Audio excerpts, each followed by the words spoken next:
कैदी की करामात भाग 2। तुम्हें शायद यह सुनकर आश्चर्य होगा कि यहाँ रात में मुझे रोशनी कहाँ से मिलती होगी। लेकिन अगर आदमी में बुद्धि हो तो वह सब कुछ कर सकता है। हम लोगों को खाने में जो मांस मिलता है उनमें से चर्बी निकाल कर रख लेता हूँ और फिर उसी से दिया जलाता हूँ। लेकिन आग आग कहाँ से मिलती है? पादरी ने एक कोने में पड़े दो चकमक पत्थरों की ओर इशारा किया जिन्हें घिसकर वह आग पैदा किया करता था। थोड़ी देर और इधर उधर की बातें होती रही। एडमंड उस विचित्र पादरी की सूझबूझ पर आश्चर्य प्रकट करता रहा। अंत में पादरी ने उससे पूछा, तुमने कहा था कि तुम बिल्कुल निर्दोष हो और तुम्हें बिना किसी अपराध के यहाँ बंद कर दिया गया है। एडमंड बोला, जी हाँ, मैं बिल्कुल सच कह रहा हूँ। अगर आप कहें तो मैं अपने पिता की कसम खा सकता हूँ। मुझे आज तक पता नहीं चला कि मुझे किस अपराध में पकड़ा गया है और इस काल कोठरी में क्यों ठूस कर रखा गया है। और फिर एडमंड ने उसे अपने जीवन की कहानी कह सुनाई। यह सुनकर पादरी कुछ देर तक चुप रहा और फिर बोला, तुम्हारी कहानी तो बड़ी अजीब मालूम होती है। हो सकता है तुम्हें यह न पता हो कि किस अपराध में तुम्हें यहाँ बंद किया गया है, लेकिन तुम पर कोई न कोई आरोप जरूर लगाया गया होगा। तुम यह सोचने की कोशिश करो कि तुम्हारे जेल में रहने से किसको सबसे अधिक लाभ होगा। किसी का लाभ तो जरूर है, वरना तुम्हें जेल में बंद न किया जाता। तुम बताते हो कि जहाज के कप्तान के रूप में तुम्हें ही तैनात किया गया था और तुम मर्सिडीज से शादी भी करने वाले थे, है ना? लेकिन जरा सोचो कि कप्तान बनाए जाने के बाद किसी को इस पर आपत्ति तो नहीं थी। तुम्हारी जगह कोई दूसरा आदमी कप्तान तो नहीं बनना चाहता था। पहले तो एडमंड को कुछ खास बात याद नहीं आई, लेकिन अंत में उसने कहा, हाँ हाँ, डैंगलर्स नाम का ये एक खलासी जरूर था जिसके कप्तान होने की बारी थी।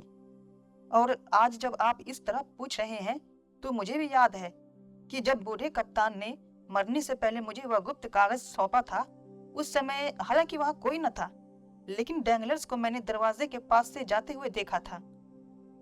थोड़ी देर के बाद की बहस के बाद पादरी ने यह सिद्ध कर दिया कि डैंगलर्स ही एडमंड की सारी तकलीफों का कारण है।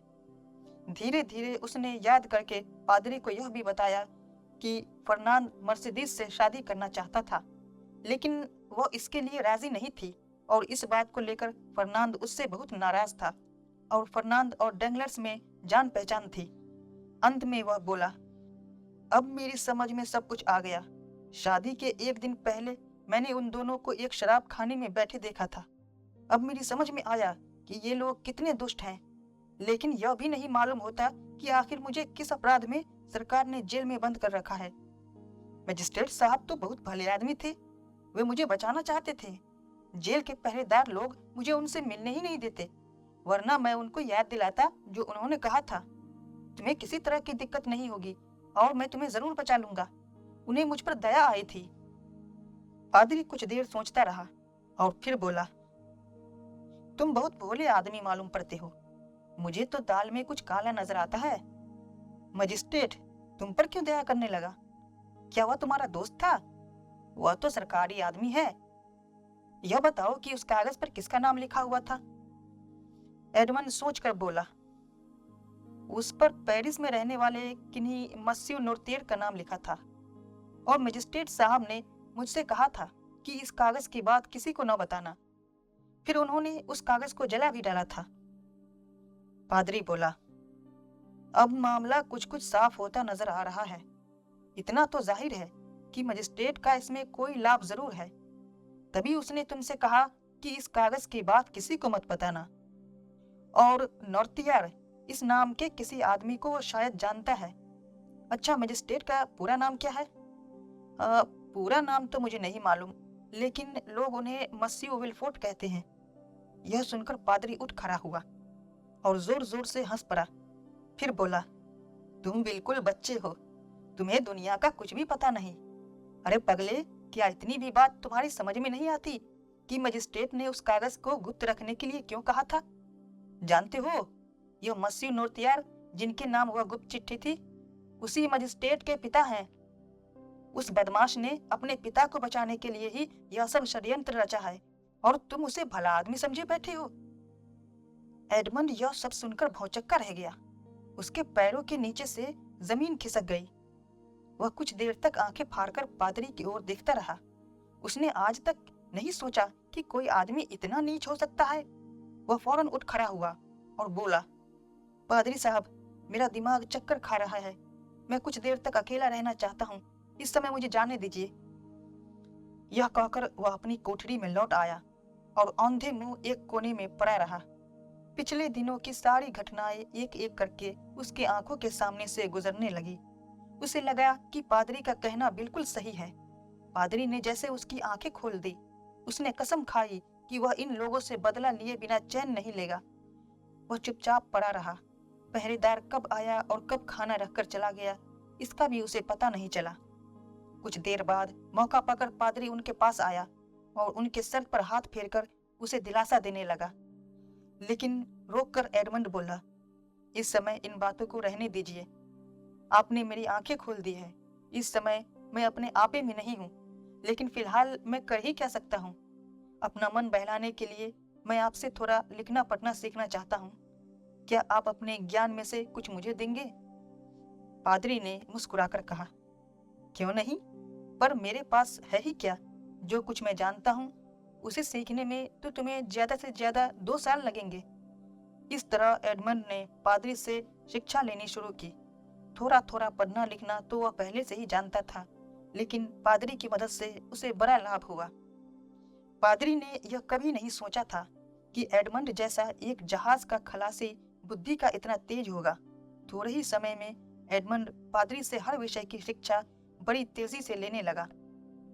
देखते ही देखते वह साहित्य, तर्कशास्त्र, विज्ञान, गणित आदि सीख गया। यही नहीं, उसने स्पेनिश, इतावली और अंग्रेजी भाषाएं भी सीख ली। पहले तो पादरी को उसकी बुद्धि पर विश्वास ही नहीं हुआ। वह सोचता था कि इतना सब सीखने में एडमंड को 3-4 साल का समय लग जाएगा, लेकिन उसने 1 साल में ही सब कुछ सीख लिया। इसी बीच एक बार पादरी को फिर से वहां निकल भागने की कोशिश करने की याद दिलाई। पहले तो पादरी ने उसकी बात पर ध्यान नहीं दिया, लेकिन जब एडमंड ने बार बार कहा तो उसने एक शर्त पर वहां से भाग निकलना स्वीकार किया। शर्त यह थी कि भागते समय अगर कोई पहरेदार रास्ता रोकने की कोशिश करे तो एडमंड उसकी जान न लेगा। जब एडमंड इसके लिए राजी हो गया तो पादरी ने पहले से बनाया हुआ अपना नक्शा बाहर निकाला और उसके अनुसार अपनी योजना बनानी शुरू की। इस बार वह अकेला नहीं था। उसकी मदद के लिए एडमंड जैसा युवक भी था, लेकिन उन्हें बड़ी सावधानी से काम लेना पड़ा। जमीन खोदने पर जो मिट्टी निकलती थी उसे रोशनदान में से इस तरह से बाहर फेंकना पड़ता था कि किसी को कुछ पता न चले। रात में जब हवा चलती थी तो एक एक चुटकी मिट्टी उसी के सहारे उड़ा दी जाती। इसमें देर तो बहुत लगती थी, लेकिन इसके अलावा बचने का कोई रास्ता नहीं था।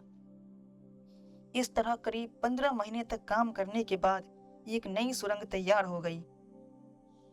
वे अंधेरी रात का इंतजार करने लगे, क्योंकि चांदनी रात में निकलना असंभव था। परंतु इसी बीच एक विचित्र घटना हो गई। एक दिन एडमंड सुरंग में काम कर रहा था कि इतने में एक हल्की सी चीख उसके कानों में पड़ी।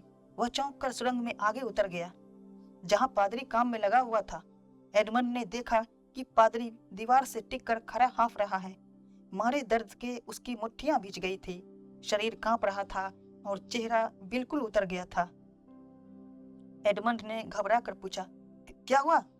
बड़ी मुश्किल से धीरे धीरे पादरी के मुंह से आवाज निकली। उसने कहा, अब ज्यादा बात करने का समय नहीं रहा। सिर्फ इतना समझ लो कि एक भयंकर बीमारी ने मुझ पर आक्रमण कर दिया है। इससे मेरा बचना मुश्किल है। यह मेरा पुराना रोग है। इसकी थोड़ी सी दवा मैंने अपने पास बिस्तर के सिरहाने एक जगह छिपा रखी है। मुझे सहारा देकर ले चलो और बिस्तर पर लिटा दो। कुछ देर में मेरी बोलने की ताकत खत्म हो जाएगी। इसके बाद मेरा शरीर ठंडा होता चला जाएगा। जब तुम्हें लगे कि मेरे शरीर में जरा भी प्राण बाकी नहीं बचे तो किसी तरह जोर लगाकर मेरा मुंह खोल देना और उसमें दवा की 7-8 बूंदे डाल देना।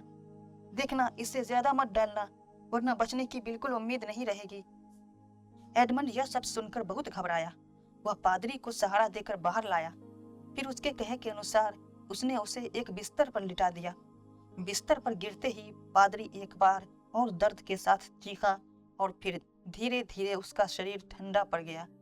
एडमंड ने मौका देखकर उसके मुंह में दवा की 7-8 बूंदें छोड़ दी। करीब 1-1.5 घंटे बाद पादरी की आंखें खुली। यह देखकर एडमंड को ढांढस बढ़ा, लेकिन इस समय पादरी कुछ बोल नहीं पाता था। वह सिर्फ इशारे से बात करता था। उसने एडमंड को इशारा किया कि अब पहरेदार के आने का समय हो गया है। एडमंड फौरन भागकर अपनी कोठरी में जा पहुंचा। जब पहरेदार लौट गया तो वह फिर से पादरी के पास पहुंचा। इस समय पादरी कुछ कुछ बोल सकता था। कुछ देर बाद पादरी ने उससे कहा, तुम्हें यहाँ से अकेले जाना होगा। एडमंड आश्चर्य में पड़ गया और बोला, क्यों, अकेले क्यों? पादरी ने कहा, इसके पहले भी एक बार इस रोग का मुझ पर हमला हो चुका है, लेकिन उस बार आधे के अंदर ही मेरी तबीयत ठीक हो गई थी, परंतु इस बार बहुत देर लगी। इससे मुझे लगता है कि मेरा शरीर अब बिल्कुल बेकार हो गया है। सिर बहुत जल रहा है और हाथ पांव बिल्कुल ढीले हो गए हैं। इसके बाद अगर फिर दौरा आया, या तो मैं मर जाऊंगा या लकवे की मार से मेरा शरीर बिल्कुल बेकार हो जाएगा। एडमंड बोला, नहीं नहीं, ऐसी कोई बात न कहिए। आप पर रोग का हमला होने से पहले ही आप इस काल कोठरी से बाहर निकल जाएंगे। नहीं भाई, अब तुम्हें अकेले ही जाना होगा। मुझ में भागने की ताकत नहीं। मेरा दाहिना हाथ बिल्कुल सुन्न पड़ गया है, इसलिए समुद्र में तैरना भी मुश्किल है। एडमंड उसे रोक कर बोला, नहीं, अगर भागना हुआ तो आपके साथ ही भागूंगा, वरना मैं भी यही आपके साथ रहूंगा। अगर आप तैर नहीं सकते तो मैं खुद आपको उठाकर तैर सकता हूँ और समुद्र पार कर सकता हूँ। आज आप और आराम कर लीजिए, कल फिर इसके बारे में हम लोग बात करेंगे। दूसरे दिन जब एडमंड पादरी के पास पहुंचा तो उसने देखा कि एक पीला सा कागज का टुकड़ा हाथ में लिए बैठा है। उसने वह कागज एडमंड के हाथ में थमा दिया। वह कहीं का नक्शा मालूम होता था और उसमें टेढ़े मेढ़े और बहुत ही बारीक अक्षरों में कुछ लिखा था। एडमंड आश्चर्य से उस कागज की ओर देखने लगा तो पादरी ने उसको बताया, तुम्हारी समझ में यह नहीं आएगा, लेकिन यह कागज मेरे छिपे हुए खजाने का नक्शा है। आज मैं इसे तुम्हारे हाथ में सौंप रहा हूँ। तुम सोचते होगे कि बीमारी के कारण इस बुढ़ौती में मेरा दिमाग खराब हो गया है, लेकिन ऐसी बात नहीं है। सचमुच वहां मेरा बहुत सारा धन गरा हुआ है। एडमंड आश्चर्य से उसकी ओर देखता रहा। फिर उसने कागज को पढ़ने की कोशिश की, लेकिन वह पूरा किस्सा नहीं समझ सका। अंत में पादरी ने उसे अपनी कहानी बताई, जो इस प्रकार थी। रोम नगर की बात है। एक समय वहां अलेक्जेंडर बार्जिया नाम के धर्मगुरु रहते थे। उनका लड़का सीजर और लड़की लुकेसिया बहुत बदमाश और धन के लोभी थे। इन तीनों ने मिलकर जो जुल्म किया वह आज भी रोम के धर्मगुरुओं के इतिहास में कलंक के रूप में जाना जाता है। ये ईसाइयों के धर्मगुरु और पोप कहलाते थे। एक बार बर्जिया को बहुत से रुपयों की जरूरत पड़ी। रुपये मिलने का कोई और रास्ता न देखकर बाप बेटे ने मिलकर एक षड्यंत्र रचा और एक धनी आदमी से बहुत सारा धन लेकर उसे कार्डिनल बनाने की योजना बनाई। कार्डिनल का पद पोप से नीचे माना जाता था और पोप के मरने पर कार्डिनलों में से ही कोई पोप की गद्दी पर बैठता था। अंत में उन्होंने उस धनी आदमी को कार्डिनल बना ही दिया और उससे बहुत सारा धन वसूल लिया। लेकिन इतने पर भी पोप की भूख शांत नहीं हुई। पोप ने अपने लड़के के साथ मिलकर कार्डिनल की हत्या करने का निश्चय किया। उसे यह भी मालूम था कि कार्डिनल अपने भतीजे को बहुत मानता है, इसलिए उन दोनों को भोजन के लिए अपने यहाँ निमंत्रित किया। पोप के महल में जो खाना कार्डिनल और उसके भतीजे को खिलाया गया उसमें जहर मिला हुआ था। कार्डिनल के प्राण तो खाना खाकर लौटते समय रास्ते में ही निकल गए और उसका भतीजा घर पहुंचने के थोड़ी देर बाद मर गया। लेकिन मरने से पहले उसने अपनी स्त्री से कहा, चाचा के पुस्तकालय में एक किताब में उनका वसीयतनामा रखा है, उसे तुम जरूर ढूंढ निकालना। उन्होंने सारा धन मेरे नाम कर रखा है। उसके मरते ही पोप अपने आदमियों को लेकर उसके यहाँ आ पहुंचा। उसने कागज पत्र और किताबें उलट डाली, बहुत खोज की, लेकिन उसे यह पता नहीं चल सका कि देश के उस सबसे अधिक धनी परिवार का गुप्त खजाना कहाँ रखा है।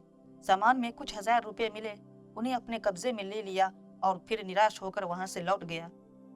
पोप के जाने के बाद उस धनी महाजन के वारिसों ने खजाने की खोज शुरू की। उन्होंने लाइब्रेरी का एक एक कोना छान डाला, लेकिन सिर्फ एक वसीयतनामे के अलावा और कुछ नहीं मिला।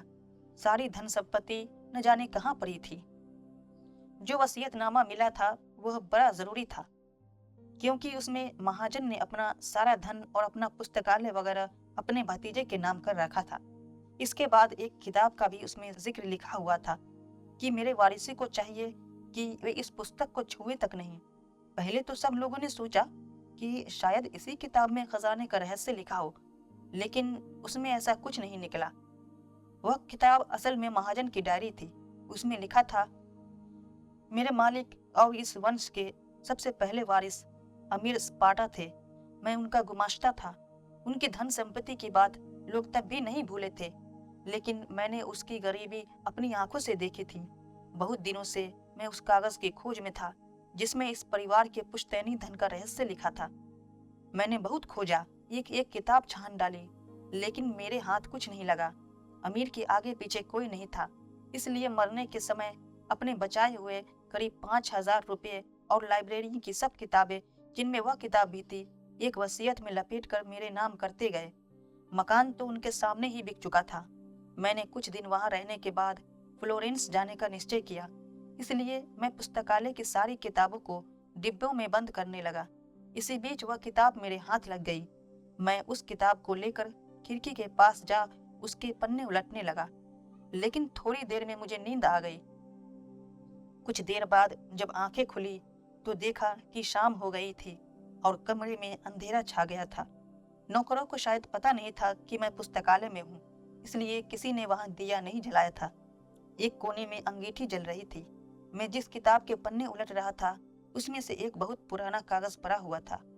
मैंने सोचा कि लाओ इसी कागज को अंगीठी में जलाकर दिया जला लिया जाए। जब मैं उस कागज को जलाने लगा तो उसमें से अजीब सी बदबू आई, लेकिन मैंने उसकी ओर कोई ध्यान नहीं दिया। जब मैं कागज को जलाकर बत्ती के पास पहुंचा तो मुझे यह देखकर बड़ा आश्चर्य हुआ कि जले हुए कागज पर कुछ अक्षर बिल्कुल साफ उभर आए थे, जिनमें कहीं हीरा मोती और सोने की मोहरें वगैरह शब्द दिखाई देने लगे थे। अब मुझे यह समझते देर नहीं लगी कि यही वह कागज है जिसमें स्पार्टा वंश के गुप्त खजाने का रहस्य लिखा हुआ है।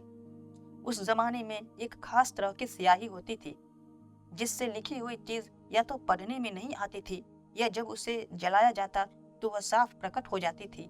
इस कागज को महाजन के कई रिश्तेदार सरगर्मी से खोज रहे थे, लेकिन उन्हें यह नहीं मिला और अचानक मेरे हाथ लग गया। मैंने कोशिश करके जले हुए कागज पर से सारी बातें एक दूसरे कागज पर उतार ली। लो, तुम खुद इस कागज को पढ़कर देख लो। यह कहकर पादरी ने एडमंड के हाथ में एक कागज रख दिया। एडमंड ने उसे फौरन रोशनी में ले जाकर पढ़ना शुरू किया। उसमें लिखा था, मैं कार्डिनल स्पाडा अपने भतीजे और एकमात्र वारिस गुइडा स्पाडा को बताना चाहता हूँ कि पोप ने आज दोपहर में मुझे अपने यहाँ भोजन के लिए निमंत्रित किया है। मैं जानता हूँ कि वह मेरे खजाने को लूटने के लिए मेरी हत्या करना चाहता है। यही सोचकर मैं अपने छिपे हुए खजाने का सारा किस्सा इस कागज में लिख देता हूँ। मोंटे क्रिस्टो टापू की ओर मेरा भतीजा कई बार मेरे साथ गया है। उसी टापू पर एक गुफा में मेरा सारा खजाना, हीरा, मानिक, मोती और सोने की मोहरें वगैरह, जिनकी कुल कीमत 2 करोड़ रुपए से ज्यादा होगी, छिपा कर रखा गया है। साथ ही दूसरी गुफा के पास खोजने पर इस खजाने का पता चल सकता है। सीजर स्पाडा। यह पढ़कर एडमंड कुछ देर तक सोचता रहा और फिर बोला, अच्छा, फिर इसके बाद? पादरी ने कहा। इस कागज का अर्थ समझने के बाद मैं उसी दिन रोम नगर से चल पड़ा और इधर उधर भटकने लगा, लेकिन मोंटे क्रिस्टो द्वीप में पहुंच नहीं सका। मेरे राजनीतिक विचारों के कारण कई दिनों से पुलिस ने मुझ पर नजर लगा रखी थी। जब मैं अचानक रोम छोड़कर निकल गया तो पुलिस वालों को कुछ शक हो गया और वे मेरे पीछे पड़ गए और रास्ते में ही उन्होंने मुझे गिरफ्तार कर लिया। तब से मैं यहीं पड़ा हूँ। अब और तुम्हें क्या बताऊं? अगर किसी दिन हम लोग यहाँ से निकल सके तो उस खजाने को पाने की कोशिश करेंगे। अगर इस बीच मैं मर जाऊं तो मुझे उम्मीद है कि तुम जरूर इस काम को पूरा करोगे। इतना बड़ा खजाना तुम्हारे हाथ आ जाएगा। एडमंड ने पूछा, क्या अब उस वंश का कोई वारिस नहीं बचा? नहीं, अब कोई नहीं बचा। उसका आखिरी वारिस सब कुछ मुझे ही सौंप गया है और अब मैं तुम्हें अपना वारिस बनाता हूँ। मैं तो सन्यासी हूँ, मुझे धन संपत्ति से क्या लेना देना। इसके अलावा मेरा कोई संतान भी नहीं है।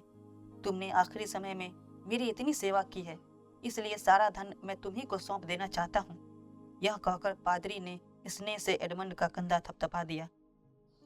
अब दोनों ने मिलकर वहां से भाग निकलने की योजना बनानी शुरू की, लेकिन साथ ही पादरी ने एडमंड को पहले ही मोंटे क्रिस्टो द्वीप का रास्ता बता दिया, ताकि अगर वह मर भी जाए तो एडमंड को वहां पहुंचने में कोई दिक्कत न हो, क्योंकि पादरी को शक हो गया था कि अब वह ज्यादा दिन जीवित नहीं बचेगा।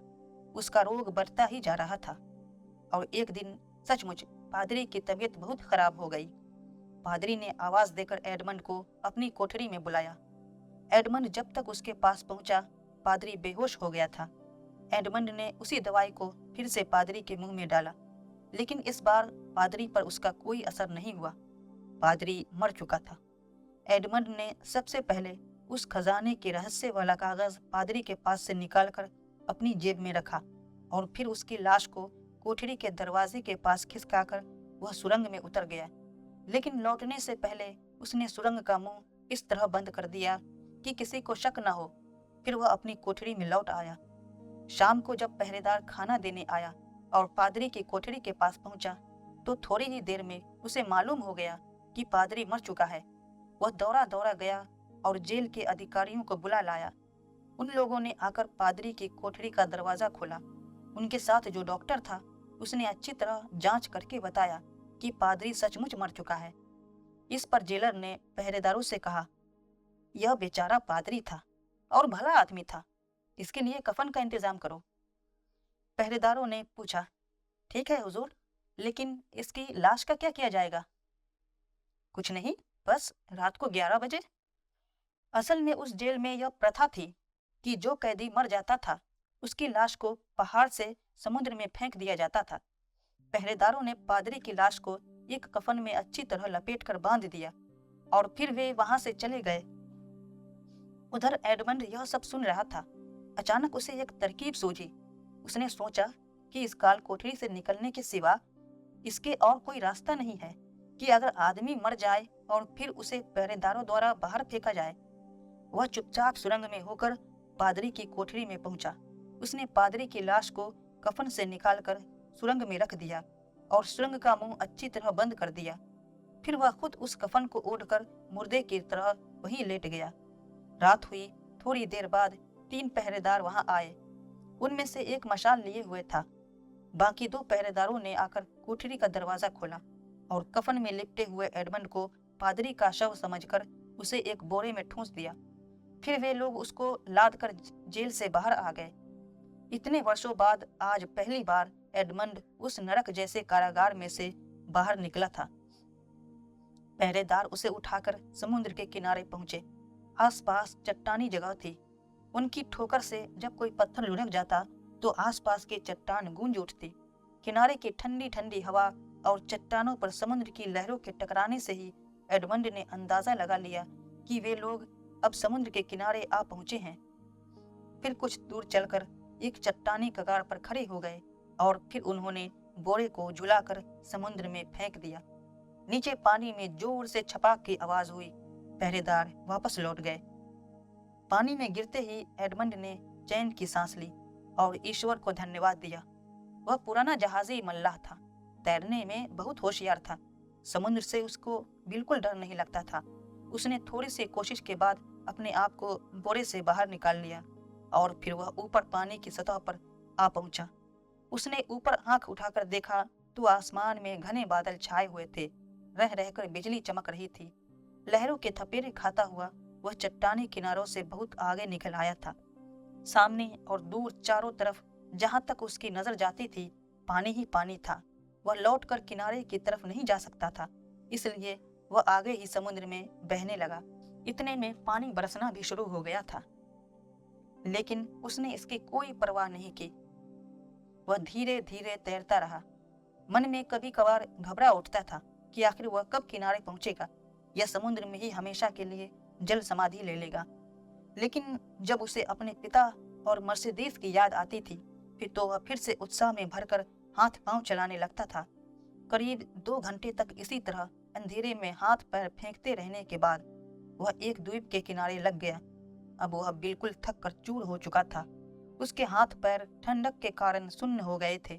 किनारे पर पहुंचते पहुंचते वह बिल्कुल लड़खड़ाने लगा। और एक चट्टान पर गिरकर बेहोश हो गया। करीब 1 घंटे बाद वह होश में आया।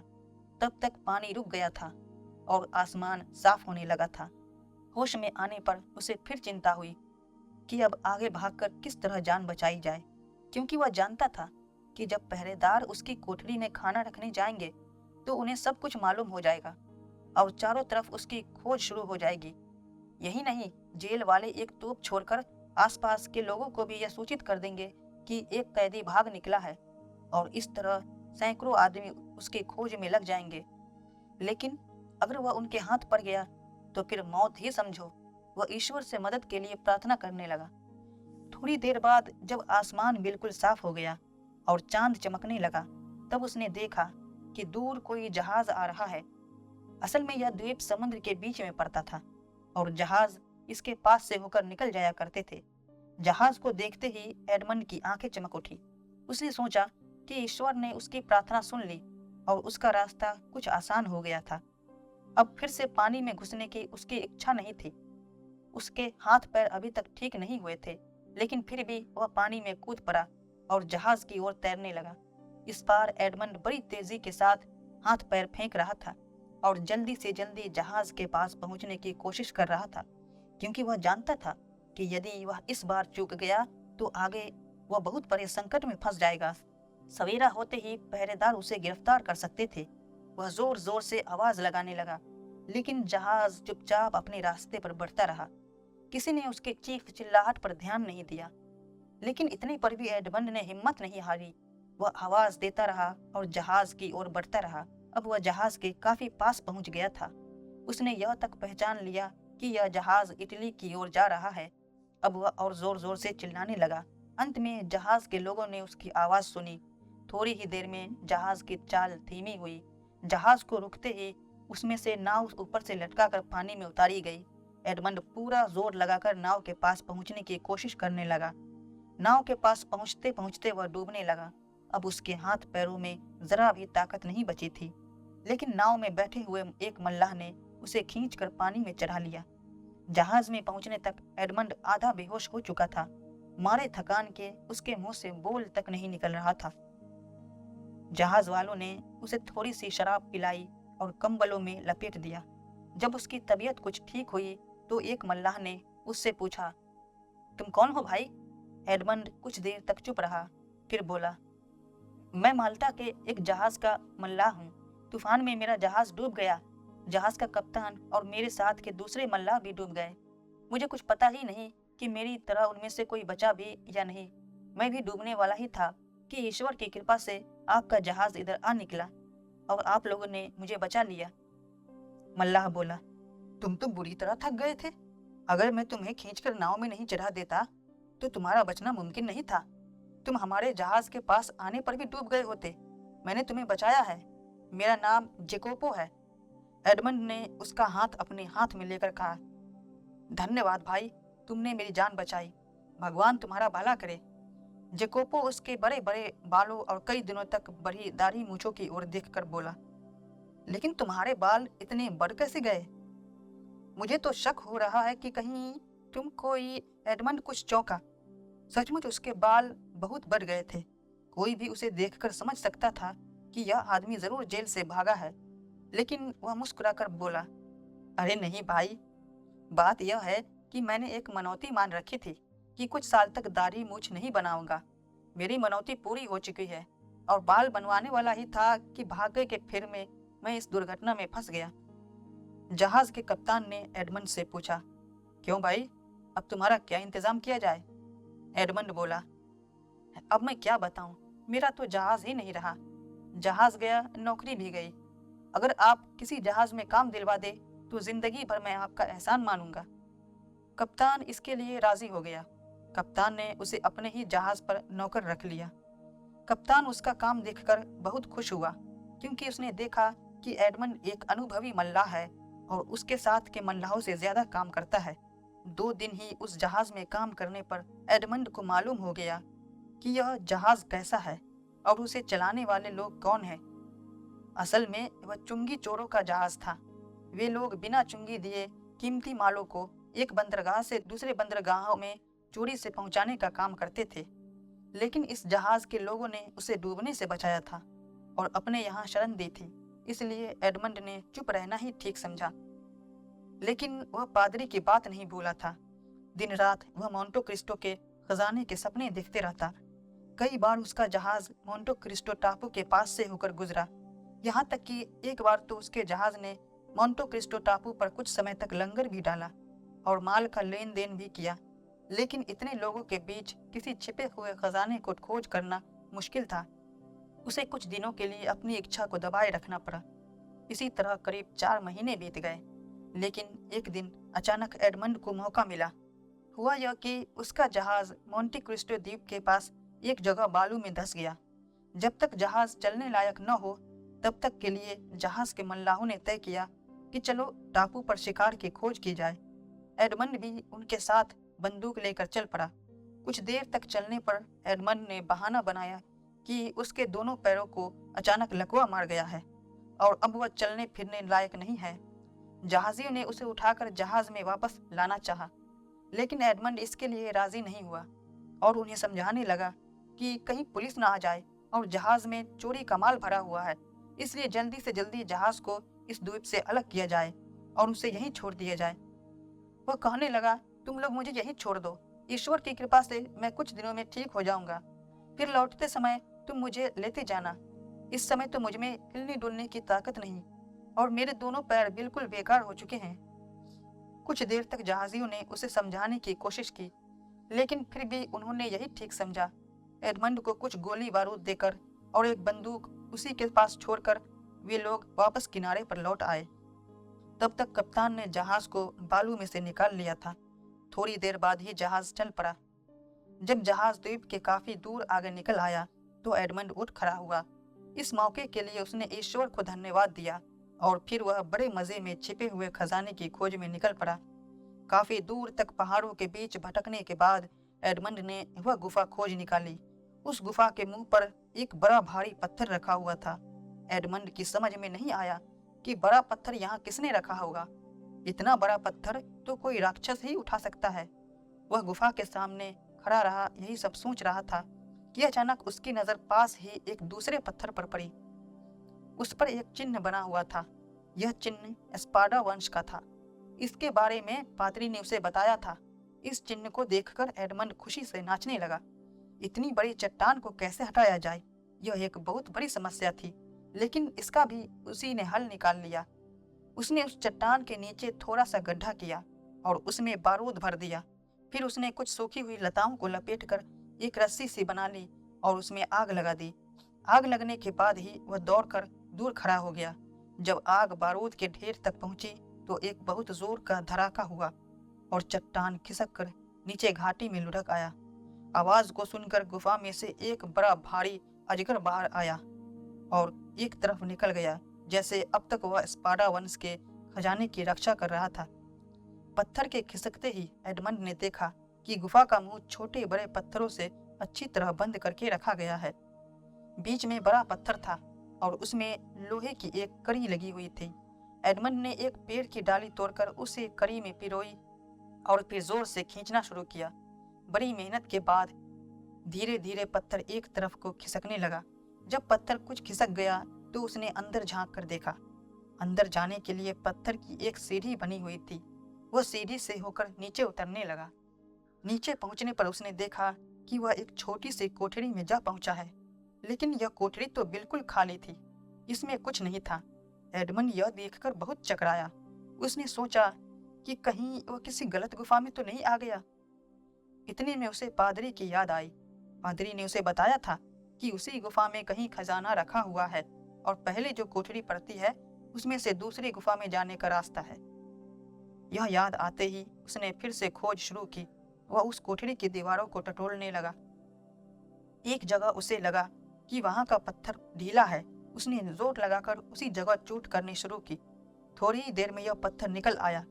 वहां एक सुरंग दिखाई देने लगी, लेकिन यह बिल्कुल अंधेरा था, इसलिए बाहर जाकर वह एक पेड़ की डाली को मशाल की तरह सुलगाकर फिर से अंदर आ पहुंचा।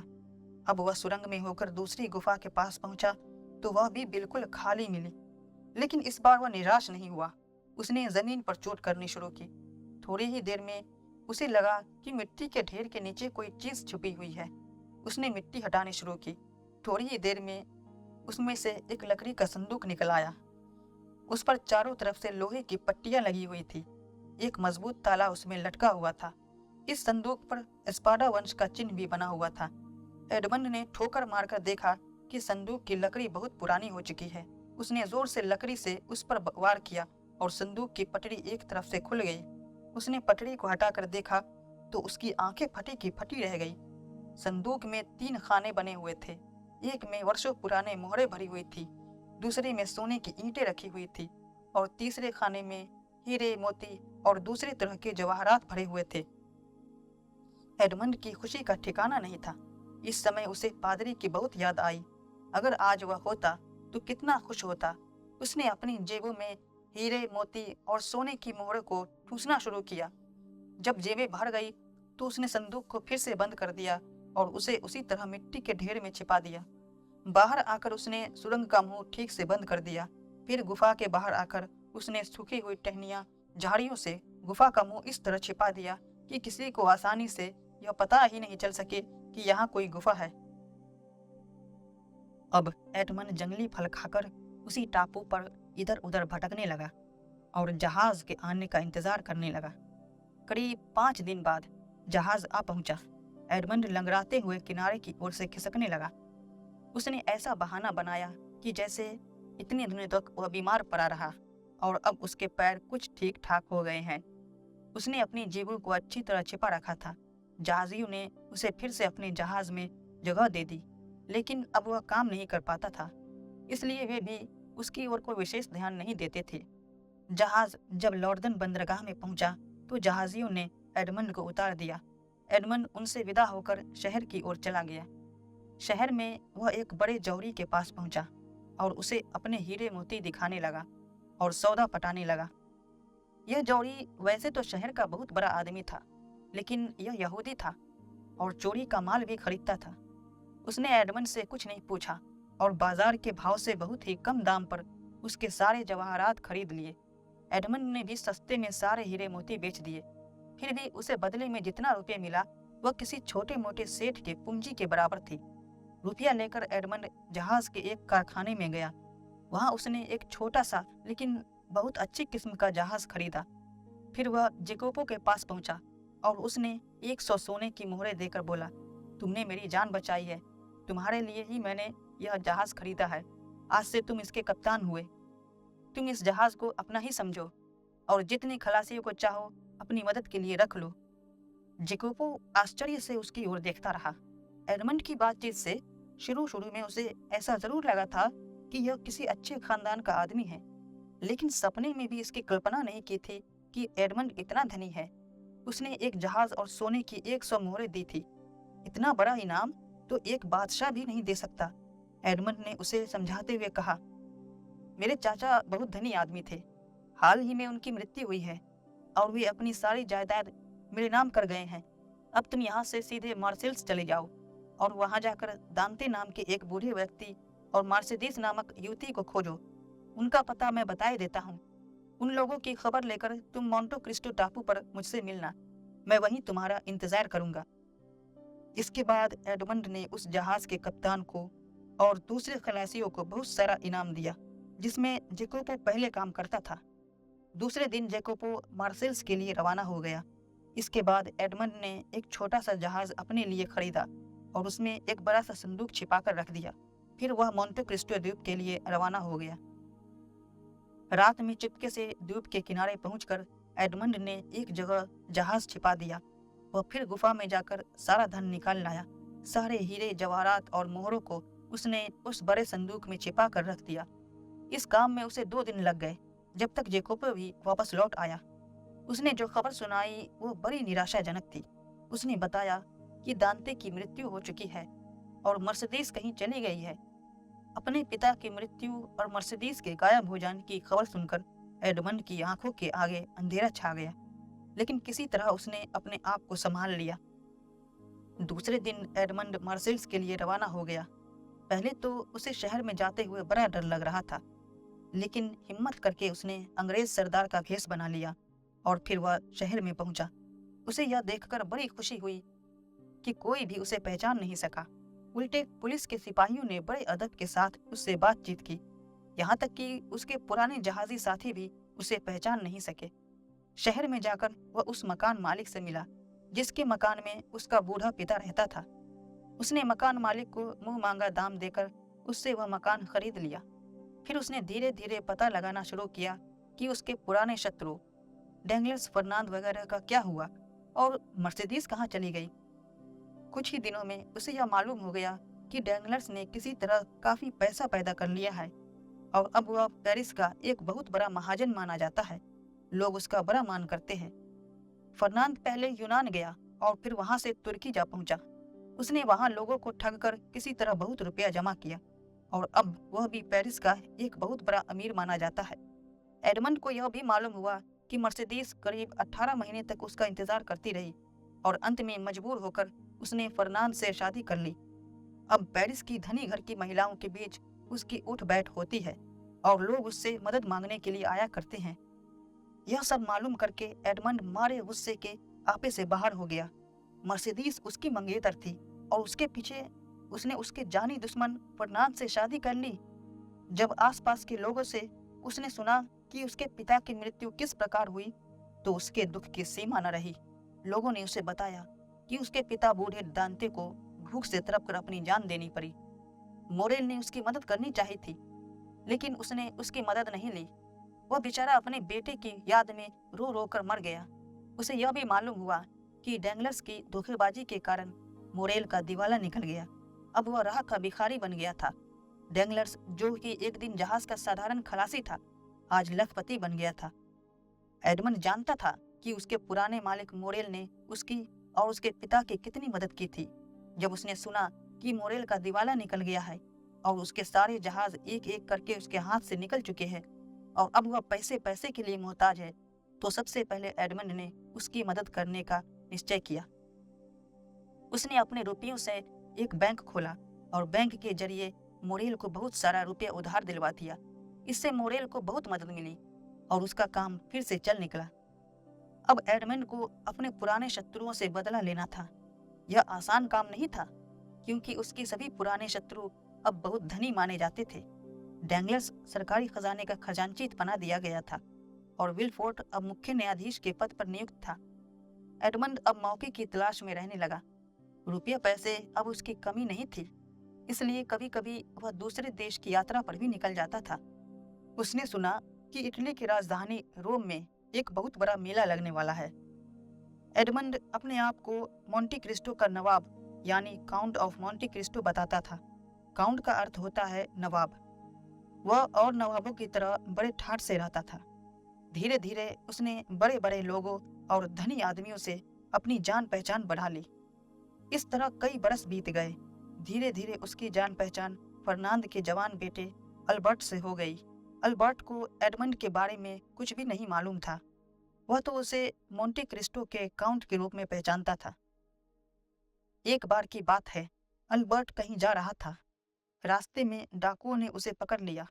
एडमंड ने डाकुओं को बहुत सारा रुपया देकर अल्बर्ट को छुड़ा लिया। एडमंड की इस कृपा का यह असर हुआ कि अल्बर्ट उसका बिल्कुल भक्त बन गया। अब एडमंड जो भी कुछ कहता था अल्बर्ट उसे पूरा किए बिना नहीं रहता था। पेरिस पहुंचकर अल्बर्ट एक दिन एडमंड को अपने साथ अपने घर ले गया। एडमंड उसके घर जाने से अभी घबराता था क्योंकि अल्बर्ट फर्नांद का लड़का था। अपने पुराने शत्रु के लड़के को एडमंड ने सिर्फ इसलिए बचाया था कि वह मर्सिडीज का भी बेटा था और एडमंड अभी तक मर्सिडीज को भूल नहीं पाया था। एडमंड अल्बर्ट के साथ उसके घर पहुंचा। फर्नांद ने उसका स्वागत किया। एडमंड ने मन मारकर उससे हाथ मिला लिया। फर्नांद उसे पहचान नहीं सका क्योंकि अल्बर्ट ने उसका परिचय मोंटी क्रिस्टो के काउंट के रूप में कराया था। फिर अल्बर्ट ने अपनी माँ को भी बुला लाया। मर्सिडीज भी उस आदमी से मिलना चाहती थी जिसने उसके बेटे को बचाया था, लेकिन मर्सिडीज ने जैसे ही कमरे में पैर रखा वह एडमंड को फौरन पहचान गई। उसका चेहरा सफेद हो गया और पांव लड़खड़ाने लगे। इतने साल बाद आज एडमंड को वह मोंटी क्रिस्टो के काउंट के रूप में देखकर अपने आप को संभाल नहीं सकी, लेकिन फिर यह सोचकर कि कहीं फर्नांद या अल्बर्ट को कुछ शक न हो जाए, उसने अपने आप पर काबू पाया। उसने मोंटे क्रिस्टो के काउंट का स्वागत किया और अपने बेटे को डाकुओं के हाथ से छुड़ाने के लिए उसे धन्यवाद दिया।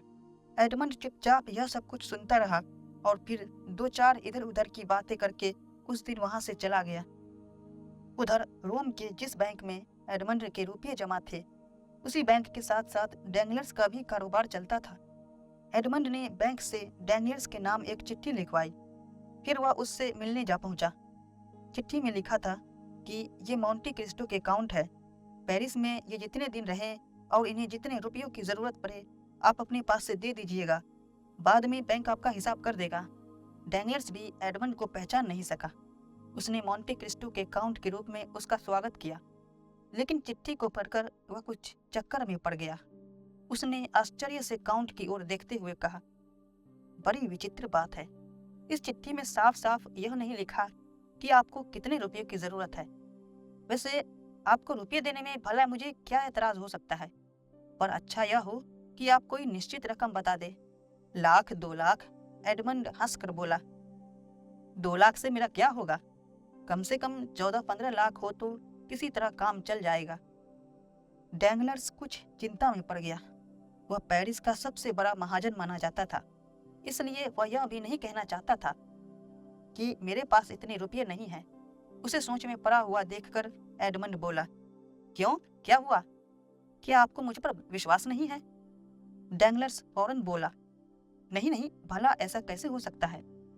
तब फिर क्या इतने रुपये आपके पास नहीं है? डैंगलर्स गर्व से छाती फुलाकर बोला, यह आप क्या कह रहे हैं? शायद आप पेरिस के सबसे बड़े महाजन डैंगलर्स को पहचानते नहीं। 15 लाख क्या? आप जब कहिए मैं 15 करोड़ रुपये दे सकता हूँ। एडमंड उठते हुए बोला, नहीं नहीं, अभी मुझे इतने रुपयों की जरूरत नहीं। आप सिर्फ 6 लाख रुपए मेरी कोठी पर भेज दीजिएगा। अच्छा, अब मैं चलता हूँ। यह कहकर एडमंड वहां से चला आया। डैंगलर्स ने उसके लिए रुपयों का इंतजाम कर दिया। अब एडमंड अक्सर उसके यहाँ आने जाने लगा। उसने डैंगलर्स की पत्नी को भेंट के रूप में हीरे के 2-3 गहने दिए। इस तरह धीरे धीरे उसने डैंगलर्स से अच्छी जान पहचान पैदा कर ली। वह इसी मौके की तलाश में था कि किसी तरह डैंगलर्स से उसका सारा पैसा निकलवाया जाए। पहले तो उसने डैंगलर्स को ऐसा व्यापार करने की राय दी जिसमें पैसा कम लगा और फायदा काफी हुआ। इससे डैंगलर्स उसकी राय की कद्र करने लगा। लेकिन बाद में एडमंड ने उसे ऐसी राय दी कि उसे बहुत घाटा होने लगा। लेकिन डैंगलर्स अपनी झूठी शान में आकर रुपया लगाता ही गया, यहाँ तक कि उसने दूसरों से उधार लेकर अपनी जमीन जायदाद गिरवी रखकर कारोबार में रुपया लगाना शुरू किया। अंत में एक दिन वह दिवालिया घोषित कर दिया गया। उसे पेरिस छोड़कर भाग जाना पड़ा। इस तरह डैंगलर्स से बदला लेने के साथ साथ एडमंड अपने पुराने दुश्मन जज विलफोर्ड से बदला लेने की भी तैयारी कर रहा था। उसने पता लगाया कि विलफोर्ड अपनी जवानी में कई गैरकानूनी काम कर चुका था। एडमंड ने लोगों को पैसे देकर किसी तरह जज के खिलाफ सबूत इकट्ठे किए और उन्हें राजा के पास पहुंचा दिया। मामले की जांच हुई। विलफोर्ड को दरबार से निकाल दिया गया। उसकी नौकरी भी जाती रही और पेरिस के सभ्य समाज में उसकी बड़ी बदनामी हुई। यहाँ तक कि विलफोर्ड के लिए शहर में रहना मुश्किल हो गया और एक दिन वह भी पेरिस से भाग निकला। इसी तरह एडमंड ने फर्नांद से भी बदला लिया। जब फर्नांद को मालूम हुआ कि मोंटे क्रिस्टो का काउंट कोई और नहीं, खुद एडमंड दांते हैं, तो वह बहुत घबराया। उसने एडमंड के खिलाफ फिर से चाल चलनी चाहिए, लेकिन इस बार एडमंड ने उसकी दाल नहीं गलने दी। एडमंड ने उसे धमकी दी कि अगर वह उसकी पोल खोल देगा। उसने फर्नांद के खिलाफ भी काफी सबूत इकट्ठे कर लिए हैं। फर्नांद को बचकर निकलने का कोई रास्ता नहीं नजर आया और उसने आत्महत्या कर ली। इस तरह से एडमंड ने अपने सभी पुराने दुश्मनों से बदला लिया। अब उसकी राह में कोई कांटा नहीं था। बाद में एक बहुत सुंदर लड़की से उसने शादी की और आराम से जीवन जीने लगा।